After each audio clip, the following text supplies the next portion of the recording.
สบายดีสาวไปสวัสดีหากนมาที่ไซนี่คือตัวจอยๆแท้มาได้ให้มาแต่ให้บ่ได้ยินข่าวๆเขาว่าเจ้าบ่สบายแม่นบ่แม่สาวไปใช้สาวๆนะไปทำงานไปเฮ็ดงานหยังเฮ็ดงานล้างจานอยู่ไสอยู่เวียงจันทน์อยู่เวียงจันทน์เดือนหนึงเท่าไหร่เงินเดือนลาวอยู่ว่า2,500,0002,500,000เอานับลองเบิ่งครบบ่6เซนกีบขอขอบใจพระใหญ่ใจดีจากพังไทยขอให้อายอยู่ดีมีแฮงแสดงว่าผู้บ่าวมาหาเจ้านี่สุดยอดเลยเนาะนอนคนเดียวเด้อยากไปทางใดก็ไปอยากล่มทางใดก็ล่มแล้วบัดนี้ บ่มีผู้บ่าวบ่มีผู้บ่าวเลยเป็นหยังหมู่บ้านน้องคือบ่มีผู้บ่าวคนบ่งามคนบ่งามบ่ว่ามันจะเลือกหลายบ่ บ่แม่น FC ว่าจะเลือกหลายได้บ่ได้เลือก เขาว่าป้าสาวไปงามหอมปานนี้ยังบ่มีผู้บ่าวเขาบ่เชื่อดอกสาวไปนี่เลือกหลายเขาเว้านะบ่ได้เลือกบ่ได้เลือกบ่ถ้ามีคนจริงใจก็เอาคือกันเอา มักคือกันเนาะ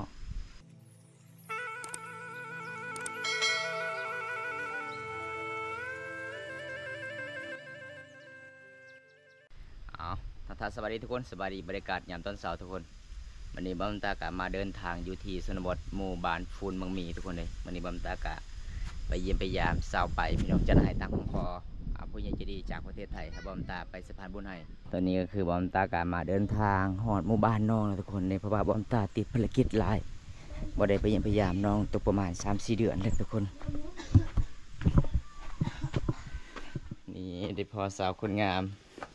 สบายดีสาวไปสวัสดีหากนมาที่ไซนี่คือตัวจอยๆแท้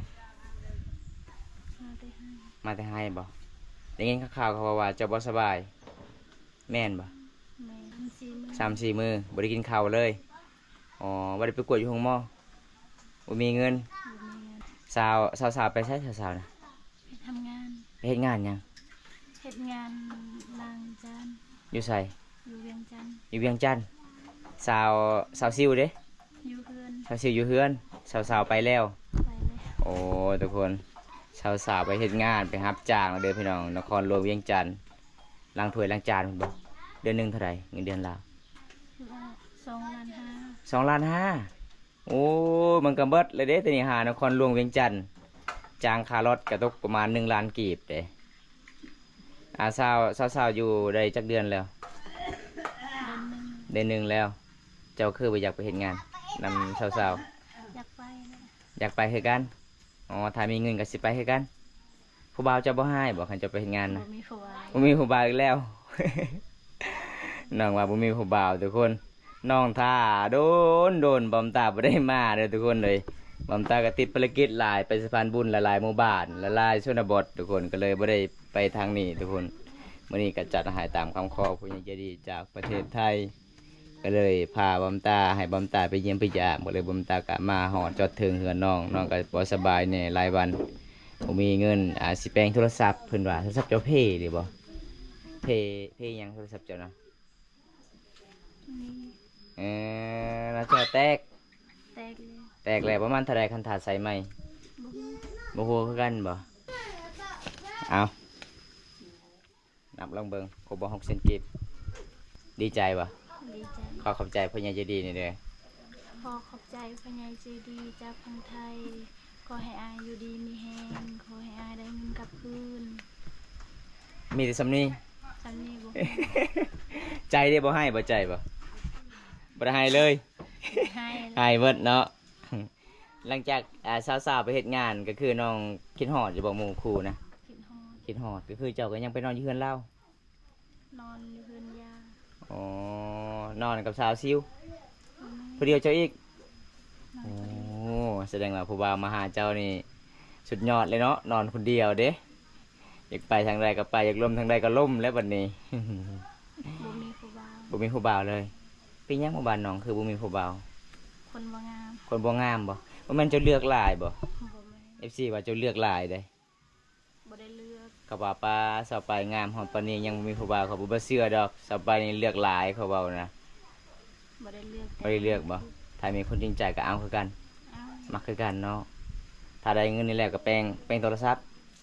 ถ้ามีเงินต่อไปน้องก็อยากไปเฮ็ดงานคือกันอยากไปเฮ็ดงาน อ๋อ น้องเคยไปบ่นครหลวงเวียงจันทน์สวรรณเขตเคยไปบ่ เคย เคยอยู่ไปเฮ็ดหยังอยู่สวรรณเขต ล้างถ้วย ล้างถ้วยได้เงินเดือนเท่าใด บ่มี บ่มีเลย เอาเป็นหยังคือบ่มีไปทำจ้างคือบ่มีเงินเดือน บ่มี บ่มีบ่แม่นน้องเฮ็ด2 มื้อแล้วกลับบ้าน กินฮอดบ้านแล้วว่าจังใด กินหอดบ้าน กินฮอดบ้านโอ้ก็เลยกลับมาอีกเนาะคันสิไปฮอบนี่อยู่โดนๆเลย อยู่ดน เอาผัวทั้งนั้นเลยเนาะเอาผัวทั้งบ้านเฮานี่มีแต่เฮ็ดไร่เฮ็ดนาเด้เฮ็ดสวนหลายนี่เฮ็ดไร่ที่สุดเลยชีวิตประจำวันคันเฮ็ดแต่นาใครแน่ทุกคนเลยน้องหากนมาแต่เสียหญ้าสวนมันต้นพี่น้องมื้อนี้ก็คือบอมตากามาเยี่ยมมายามน้องๆกะสิโตจ้อยๆเด้บ่คือมาสุดก่อนสิตุ้ยๆทุกคนเลยแล้วก็เจ้าบ่สบายตอนนั้นน้องไปดูหรือว่าเป็นหยังเจ็บหยัง จิ้มหัว เจ็บหัวแกฮีดเลยบ่ทุกคน อันนี้ห้องนอนน้องเลยเอาทุกคนตอนนี้ก็คือมาเยี่ยมมายามน้องอยู่เฮือนอยู่ศาลคือเก่ามาเมื่อนี้น้องอยู่คนเดียวเด้อทุกคนบ่มีหมู่แล้วหมู่ก็ไปปะ เอาผัวปะแล้ว แม่นเอาผัวปะทุกคนสาวเพิ่นก็ไปรับจ้างไปเฮ็ดงานทุกคนเลยเพิ่นก็เป็นลูกกำพร้าขาดพ่อขาดแม่น้องก็หาเงินหาคำตอนนี้เจะเฮ็ดหยังซะไป ตำเจียว ตำแจวแล้วก็ตำมะม่วงนี่บ่อ๋อน้องก็สิตำมะม่วงให้กินทุกคนเลยเมื่อคืนนี้ก็คือฝนตกพายุเข้าในเมืองนองเฮาก็เลยไฟฟ้ามันก็บ่ค่อยมีเด้อทุกคนมื้อนี้บ่มีไฟฟ้าเด้อพี่น้องบ้านนี้เด้อพี่น้องสัญญาณก็มันก็สิปิดแล้วน้องเสียญาส่วนประมาณจักคนมื้อนี้ 5-6 คนน้องจ้างเอาบ่ บ่ บ่จ้างเอาให้งานกัน ไง อ๋อเป็นหยังคือเมื่อไหวแท้แต่เก่ามองน้องเมื่อนะ เสร็จแล้ว อ๋อแล้วโอ้แสดงว่าไหวเนาะเจ้าเสียญาเนาะถ้าใครเอาเจ้านี่โอ้ยวาสนาบุญเลยทุกคนเลยเสียญาเก่งขนาดเลยอันนี้เป็นเรื่องของน้องคนครัวน้องบอนคนครัวแต่งกินกับประมาณจุดนี้ทุกคน มีเกลือพริกนัวแล้วก็โขกสากเบิดเท่านี้ทุกคนเลยถ้วยกับประมาณถ้วยจะไม่เห็นเลยถ้วยเจ้านะจะไปเสียงอยู่ใช่อยู่พูนมีแต่ซ้ำนี่ปะทุกคนเลยเพื่อนครัวน้องกะมันกะสิคันฝนตกนี่เปียกหมดเลยเป็นปองหลาย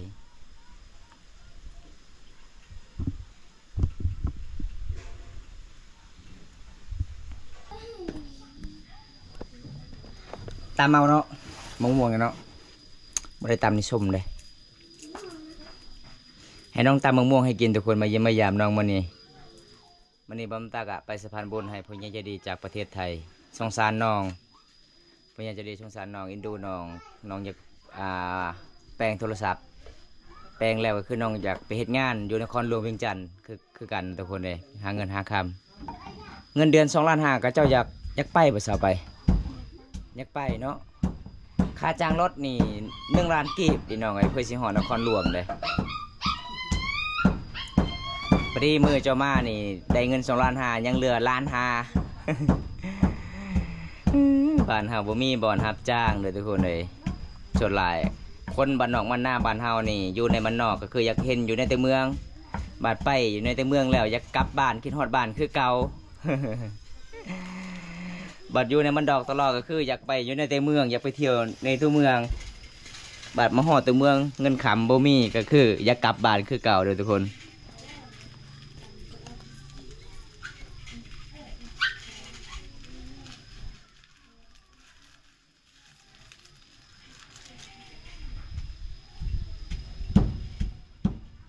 สากเจ้าเนี่ยจะเปลี่ยนตลอดเนาะสากเจ้าเนาะมาหอมนี่มันต่างอีที่สากเจ้าเด้ชุดก่อนต่าง มาหอมนี่ทั้งใหญ่ทั้งยาวสากเพิ่นตำมะเขือ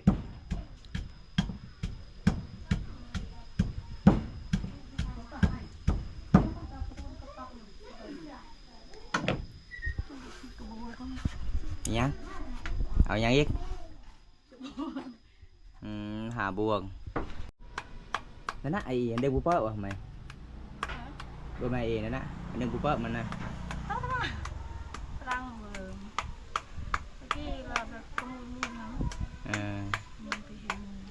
มูติจะไหม ดูตัวไงกี่กูเปาะจะบางราง มันดีแล้วก็เบอร์กี่ ไม่เลยem cứ cái em biết cái mút đấy hả tôi chẳng em chẳng được học rung yuan về hết về rung yuan và về lọt về ăn về ở qua đó chui ra nhẹ mà còn cỡ mình on nhẹ thìเราจะไปอันกี่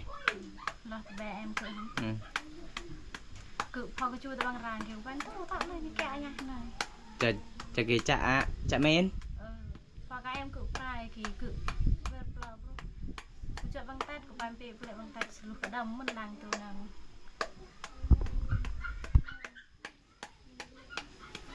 và cao mông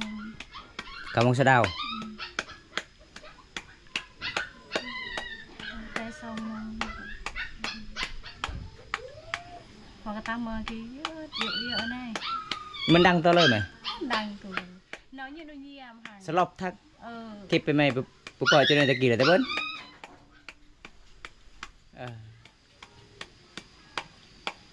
nói nhẹ đôi nhi em mùa siêu mông răng nhẹ đôi nhi em và tự เอาทุกคนน้องก็บอกภาษาบางกอกน้องบอสบายทุกคนเลยไฟก็ให้เบิร์ดน้องบอสบายตอนนั้นนักแห่งหลายทุกคนแต่บุญก็คือน้องกลับคืนมาได้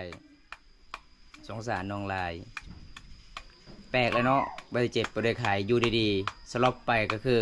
มิดใส่มอยเลยมัดมือเลยบ่ได้ตื่นมาโอ้จนหอด9 โมงกลางคืนเลยทุกคนเลยมันแปลกหลายเลยพี่น้อง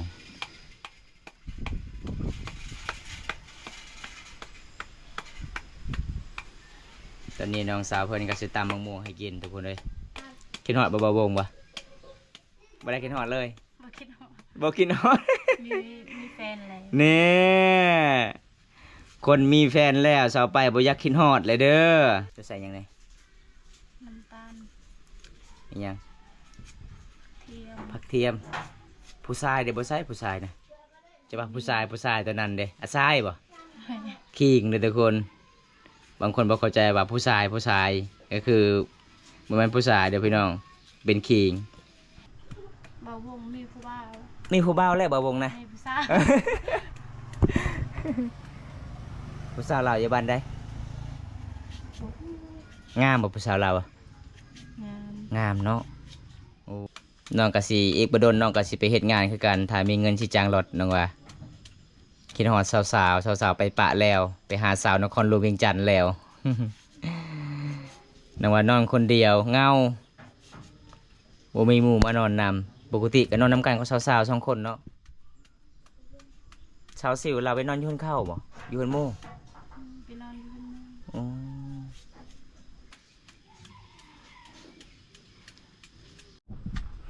บ่สาไปเวลาเจ้าไปขายเครื่องในงานดองนี่ขายดีบ่ ใครดี อ๋อได้กำไรเท่าใดแต่ละเทื่อน้องไปขายเวลางานดอง โบปันได ได้เปอร์เซ็นต์หนึ่ง เซนโบ อืมได้บ่หลายเนาะ บ่ได้ เพราะว่าบ้านเฮากะคนบ่หลายเด้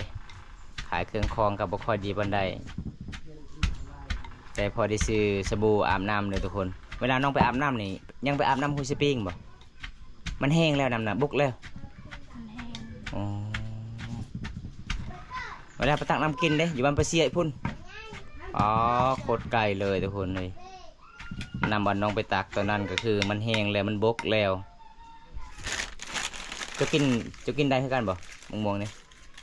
กินแล้ว คิดว่ากินบ่ได้หลังจากบ่สบาย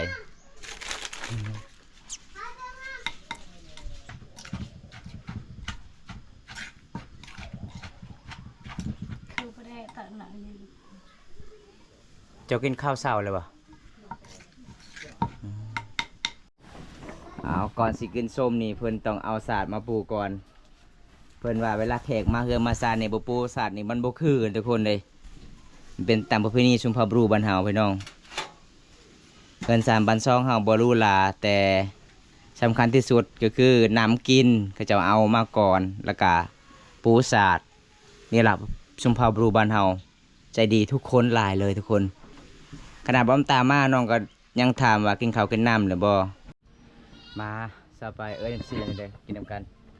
มาซีมากินต้มน้ำกันเลย ส้มยัง สมุกมู ภาษามังกรเด้อเหาะยังเหาะนะ เหยาะมู ยังม่วงคือกันโอ้มาเลยทุกคนอันนี้คือสาวไปคนสวยเพิ่นก็สิชวนกินมะม่วงน้ำกันเด้อพี่น้องเอากินอะไรไหมน้องน้องกินบ่ได้บ่ยามผู้บ่าวบ่มักถ้ากินหลาย นี่แซ่บหลายทุกคนเลยบอมตากิน2-3 คำติดใจเลยจะกินตลอดเลยทุกคนเลยแซ่บหลายแม่ค้าอันดับ1ในบ้านพุ่นเมึงมีเด้อ ไปหลังจากกินส้มกับเมียงแล้วตอนนี้ก็คือน้องสิไปใส่ต่อ อยู่เพื่อนอยู่เฮือนเนาะพักผ่อนน้ำมื้อนี้เนาะเข้าบ้านแล้วหังก็แล้วเสียหญ้าสวนมันสำปะหลังทุกคนเลยวันนี้ก็บอมตาก็ขอกลับกันเด้อน้องเด้อขอบใจละลายที่พาตำส้มให้อ้ายกินแล้วก็มื้อนี้บอมตาก็ไปสะพานบุญให้พ่อใหญ่ใจดีจากประเทศไทยทุกคนเลยอ้ายใหญ่เพิ่นก็เห็นคลิปก็สงสารน้องมาว่าบ่มีเงินอยากใส่แปลงโทรศัพท์แน่ก็เลยอ้ายใหญ่เพิ่นก็สงสารฝากเงินนำบอมตาแล้วก็บอมตาไปสะพานบุญให้มื้อนี้บอมตาก็มามอบในมือน้องๆแล้วทุกคนเลยบอมตาก็สิจุไว้สำนี้ก่อนคลิปนี้ถ้าใครได้รับชมคลิปนี้แล้วก็ฝากกดไลค์กดแชร์กดติดตามฝากเป็นกำลังใจบอมตาเฮ็ดคลิปตอนต่อไปเลยทุกคนคลิปหน้าพบกันไหมขอกล่าวคำว่าสบายดีบ๊ายบายซีดีน้องบ๊ายบาย